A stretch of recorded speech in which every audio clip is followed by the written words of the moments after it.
What's up, Lazy Dog fam? Hope everybody out there is having an awesome day. This weekend has been one of those weekends where we just really couldn't get anything done in the garden. It's been raining all weekend. It looks like it's going to rain again anytime now. Hopefully we can get a few things done before it starts raining again. Hasn't been hard rain, it's just been kind of slow soaking in rain. Got the ground nice and saturated. I got some things I need to plant. I need to be planting my English peas right now. I've got flower transplants in the greenhouse that need to go in the ground, but it's just been too wet to do so. But I've got a few things I need to get done today because my brassicas, my cool season crops in the greenhouse, are growing fast, and I've got to get some ground ready to put those things in probably in the next few weeks. Usually I would expect those to take about 5 to 6 weeks to grow out and be ready to, put in the ground from seed to, viable transplant. But these things are growing really fast. I think it's going to be closer to 4 to 5 weeks when they're ready to go in the ground. So we got to get some cover crops terminated, get some things moved around, get the chickens moved to get some plots ready for fall planting. So today we're going to move the chickens off this pea plot here, and I'm going to show you a neat little thing I got added to the chicken tractor that makes it really easy for one person to move a relatively long distance just from here, kind of one of those other plots over there. We're going to get some of these tall cover crops mowed down, move the chickens on that. We're going to get the cover crop in our no-till plot mowed down, put a tarp on that to, hopefully reduce that weed seed bank. So let me walk you around to these 3 plots here, show you what our plan is, and then we'll get going. So our chicken tractor's right here where we had those knuckle hole peas planted, and I was hoping to be able to move this thing around, evenly across this entire plot, but I just don't think I'm gonna have time to do so because I need to start getting this thing ready to put some cabbage and collards and broccoli, all those transplants in here, because they're gonna be ready soon. So I think we're gonna have to pull our chickens off this plot a little early, which I don't want to do because I'm gonna have some uneven fertilization there, but it is what it is. I gotta have some available ground to get these transplants in. So we're gonna get the chickens off of here, and we'll end up mowing this, and then it's too wet to cultivate right now, but we'll need to cultivate it once we scalp it down on the ground, and hopefully we can get that ready in the next couple weeks. And then we've got our no-till plot here, which is pretty full. The cover crop, we've got some sunflowers, or at least one sunflower blooming over there, some others that are trying to bloom, and I'd like to see this to fruition, but I just don't think I have time to let it go any further. We need to do something about all this pigweed right here, try to work on our weed seed bank a little bit. We did end up getting a few soybeans in here, if I can find them. There we go. See those little guys right there? I don't know if they're big enough to harvest yet or not, but that's pretty neat. So maybe we should try a whole plot of just soybeans, try to seed them a little better so we get a little bit better germination. But looks like we can grow soybeans here, so that's a good sign. But we got to get this mowed and tarped so we can work on that weed seed bank. And then this plot here, where we had the sorghum sudan grass and the red ripper pea cover crop, it got beat down pretty good by all that rain over the weekend. Those leaves are just so tall and so heavy that once they get a lot of moisture on them, they'll kind of fall over. You can see that in the middle there. Getting some pea production here on the outside of this plot. I haven't seen any in the middle, but some of these plants on the outside did put on some peas there. The sorghum hasn't flowered that I've noticed yet. This stuff got really, really tall, taller than it normally gets. But we need to get this mowed down, or try to mow it down. It's pretty thick in there, and this is where we're going to put our chickens for the time being, probably for the next month or so. I think this is where I want to plant my onions this fall. We'll be putting those in the ground late October, early to mid-November. So we want to get this mowed down, let the chickens graze it a little bit. That sorghum usually will grow back after it's mowed. We'll see how well it grows back after being that tall, but we'll let the chickens chew on all this chopped up cover crop here and enjoy that until it's time to plant our onions. So the first thing I need to do is go get my lawnmower and try to mow this really, really thick cover crop. That Gravely 60 HD I got is pretty tough, but I'm gonna have to go pretty slow because it's just so thick. I'm gonna raise the deck all the way up. May have to go over it a few times. I'm going to kind of circle the outside and try to keep all that organic material, all that, you know, chopped up debris inside the plot there. And I do have a baffle on it, so I could just chop and drop, but that won't work with it being so thick like this. So once we go over it a time or two, we may can lower that little baffle there and kind of mulch and chop and drop it. We'll just have to see how it goes. Another day with the sunny sky, trying to light my way, but I'd rather be in the dark. I feel all the romance in the stars, surrounded by the universe with the moon and Mars. Well, she didn't do too bad. I'll show you this little baffle thing I got here. So if it's a short cover crop, something like buckwheat or whatever, I can push that down and that kind of chops and drops everything. But since that was so thick, we had to leave it up. It did lay a good bit of it down as opposed to cutting it. So some of this might stand back up.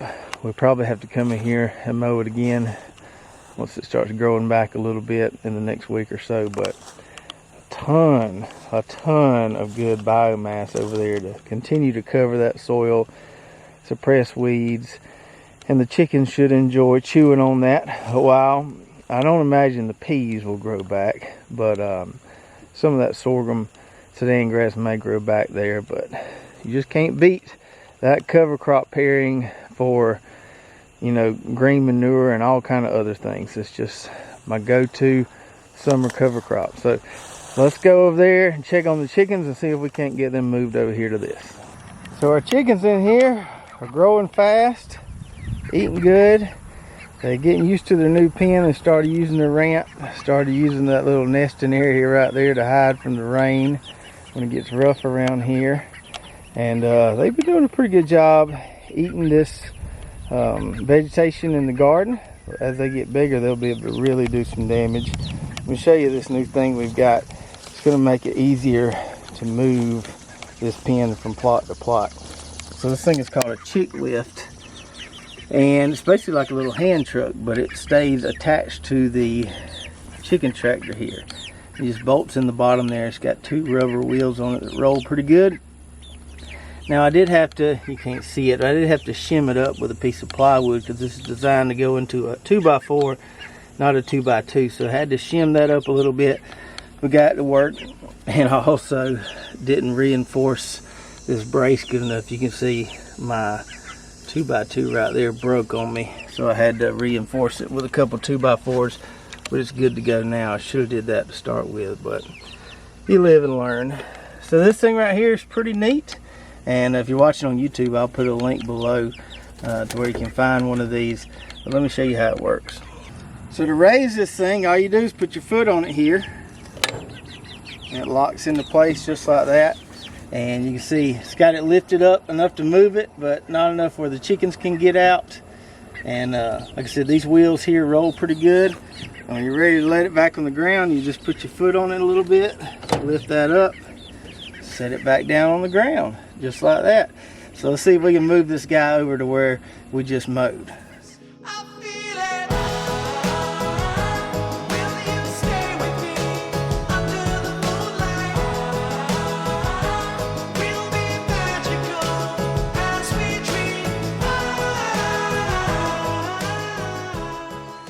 And there we go. That worked pretty well, although I had to go kind of slow. These guys hadn't got used to being moved yet. It'd be nice if I had a way to kind of lock them up top there so I could move it a lot faster. But slow and easy was the trick. They all look good. They're happy in there. Got plenty of good groceries to eat. All right, so that plot over there is taken care of for the time being. We'll let the chickens do their thing over there. Where we had the chickens, we need to wait and let it dry up a little bit. We can get that mowed, cultivated, and ready to plant something in the next couple weeks. Now for this no-till plot behind me here, we got to get rid of this pigweed. First thing we need to do is mow it down.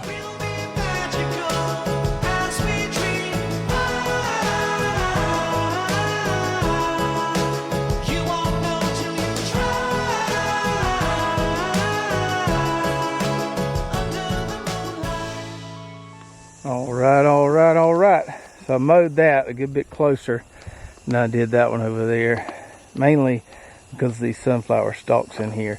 If you leave some stubs of those things, they can rip your tarp. So you gotta be careful. I want to make sure I laid all those guys down so we don't rip our tarp as we're pulling it over here. I did find a nice little treat here. Looks like a decent little butternut squash there. Maybe I scalped it too much. I thought I missed it, but could have saved that to eat if I wouldn't have skinned it up. Oh well. All right, so we got all that laid down there. The soil's nice and wet from all that rain this weekend. Time to put the tarp on it. And you know what I just thought about? I bet those guys right there would really enjoy that right there. So that's where it shall go. Found y'all a snack.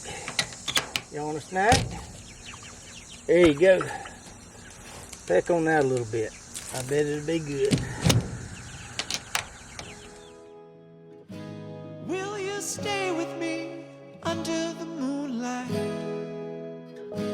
We'll be magical as we dream.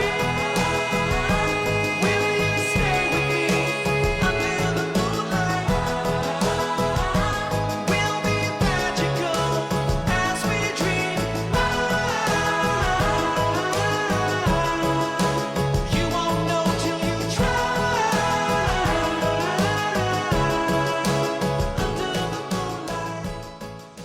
And there we go. We got our tarp on there. We got it weighed down around the edges with some bricks there.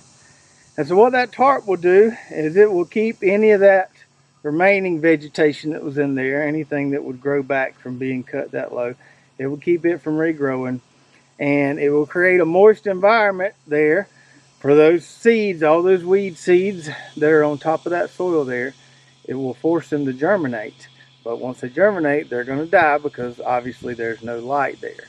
And so this is a great way to reduce what we call our weed seed bank, or the number of weed seeds that are in our soil. We can also use the tarp to extinguish a cover crop, which is kind of what we're doing here as well, especially in the no-till plot where we're not going to go in there and cultivate it to extinguish that cover crop. We'll let the tarp do its thing. And this time of year when it's still a little bit warm, this tarp will work pretty quick. Now, a couple things about using a tarp. Don't try to put a tarp out on a windy day. Even if you've got a few people to help you, that thing will turn into a parachute real quick. So pick a day like today when there's hardly any wind outside and it's a lot easier to put down. One person can do it in 5-10 minutes, no problem. But if it's windy, it's not even worth trying. Another thing, the tarp's going to be a lot more effective at reducing your weed seed bank if that soil is moist. Now, like I said, we got rain all weekend, so that soil is plenty moist, so those weed seeds should germinate just fine.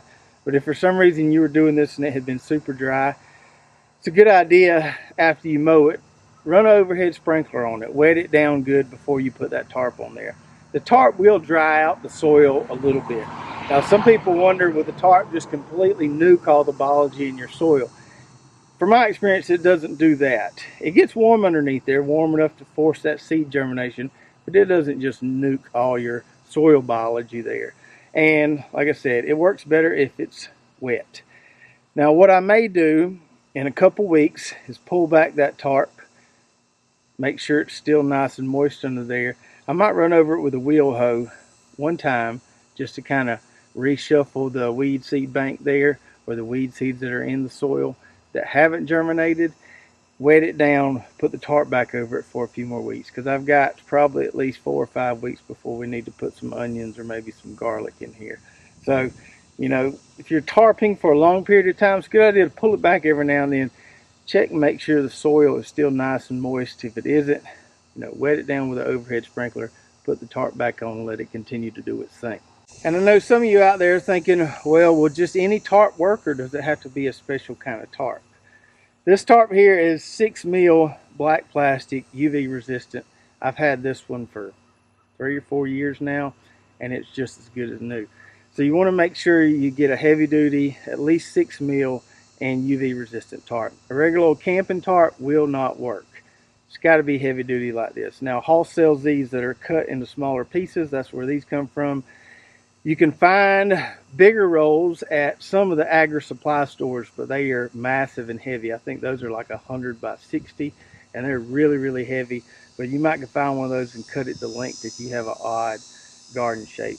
Another option my buddy Josh over in Mississippi told me about was you can go online to these billboard manufacturers' websites and see where they have, I wouldn't call it a distribution center, but see where they have offices, and they'll have the used billboards, plastic there, and they usually just give it to you. Now those are going to be kind of long and skinny, so on a plot like this you'd have to have 3 or 4 of them. But that's a free option if you can go. I think he mentioned Lamar is one of the billboard suppliers in his area. So if you can find one of their offices, they might give you some free tarps, and you can use those as well. Now, not only will this tarp reduce our weed seed bank here, but the tarp is a great way to get rid of some really pesky grasses and weeds if you have them. Things like nut grass. Down here we have Bermuda grass. Some people deal with stuff called Johnson grass. Crabgrass is another tough one. If you have those really tough grasses that are really deeply rooted, the tarp is a great way to eliminate those in your garden plot. Now it does take some time, but you can do what I call the tarp and till technique. So cultivate the area, put the tarp on in a few weeks, pull the tarp back, cultivate it again, wet it down, put the tarp back, and just keep doing that 3 or 4 times. And before long, you'll have a nice weed-free area with no grass that's going to come back and kind of bite you in the butt the next growing season. So if you have issues with some of the stubborn weeds or grasses, I highly recommend the tarp and till technique. We've used it on quite a few of our plots around here. We used to have some bad nutgrass issues, some bad Bermuda grass issues, and that's a great way to cure it. You just got to be patient and, cultivate it in between. Once you get rid of all that grass, you can go back to reducing your cultivation. But those grass rhizomes that are in the soil, you got to disturb them and then put the tarp on it so they're killed when they try to grow back. Otherwise, you'll never get rid of them. So Johnson grass, like I said, Bermuda grass, nut grass, which a lot of people have issues with, the tarp is a great way to take care of those. So as you can see, we've got many different methods we can use and we are using to get some of these plots ready for fall planting. An example of the pea plot, don't have bad weed pressure in there right now. So we're just going to mow that down, we'll till it one time, and it'll be ready to go. For the sorghum, Sudan grass, and red ripper pea cover crop way over there, not bad weed pressure there because that cover crop was so dense. So we're just going to mow it, let the chickens graze it, and then when we get ready to plant a few weeks before planting, we'll till that one time as well. For the no-till plot here, we're using the tarp. We're going to let the tarp kill everything off because we've got a little more time for the stuff that's going in here than we do, say, this pea plot where we're going to have some brassicas ready to go in the next few weeks. So lots of different ways to skin the cat there, just depending on what resources you have, what kind of time you have. Obviously the tarp is slower than just coming in there with a tiller. So choose what works best for you. There's lots of different ways to do this. And let me know in the comments below how you're getting your fall garden plots ready. How are you transitioning them from, maybe a cover crop into a fall garden, or maybe some late summer vegetable crops into the fall garden. Let me know what techniques and methods you're using to get your ground ready to plant. If you enjoyed this video, make sure to subscribe, ring the bell, like, and share, and we'll see you next time right here at Lazy Dog Farm. Oh, farewell, by the beauty of your life.